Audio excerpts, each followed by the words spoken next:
Hey, this is Liz Bentley, and it's hard to believe it, but we are actually coming to the end of summer. We're coming to the end of a season that feels like it started in March, with kids coming home from school to shelter with us. So now we are supposedly transitioning into another season. And one thing that I've really noticed during this time is that there's a little bit of a low lying level of depression I see across my friends and clients. That's not to say, and I say low lying because what I mean is that it's not to say that they're not happy and it's not to say that they're incredibly unhappy. They're just kind of flat lying. They're just kind of in that middle. And that doesn't mean there aren't good days because there's some really great days. And then sometimes they're bad days, but it's just a lot of unexpectedness and a lot of uncertainty and a lot of just kind of hanging in there. And so today, what I wanted to talk about was courage. I wanted to talk about what courage is and what it means. So let's start by saying, what is courage, right? And what does it take? So courage is really just to do stuff that's scary. And here's the reality. What's scary for me and what's scary for you are totally different things. And sometimes they're big things like climbing Mount Everest or doing some kind of physical feat that we know everyone would be kind of afraid of.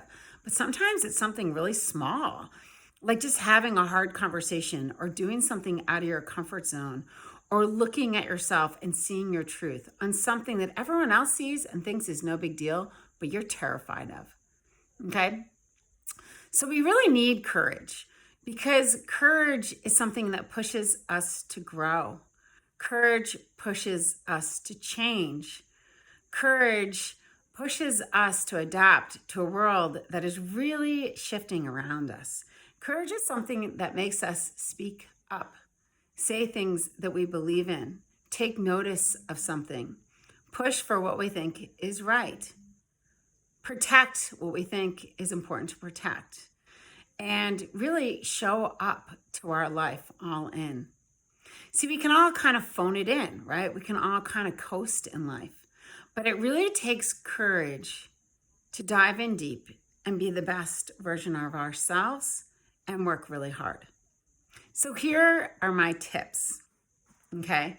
Number one, recognize that courage is different for all of us. What I need, what you need is different. So don't compare yourself to people because we all need courage for different things, and never minimize what you need courage for because it could feel really small. It could be ordering out at a restaurant. It could literally be that small, speaking up for something tiny, which is so easy for someone else, but for you is so big. And recognize whatever's small for you is big for someone else, and vice versa. So what's easy for you is hard for others. What's hard for you is easy for others. So courage is different for everyone. The second thing is recognize that we all struggle to reach for courage. We all struggle with it, even if we think that we're the most courageous, or even the person you think who struggles with nothing when it comes to doing scary stuff. We all struggle to find courage. The third thing is you have to practice it, just like everything in life. I can't say this enough. The entire point of growing and evolving is practicing stuff we're not good at.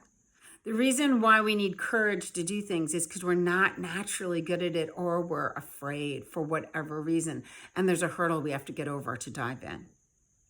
The fourth and final tip is you will never regret being courageous. But I can almost assure you, you will regret not. So be courageous. Dive into that fall that's coming, whatever it's going to throw at us, and show up all in. Thanks for following the Tuesday Tip, and we'll see you next week.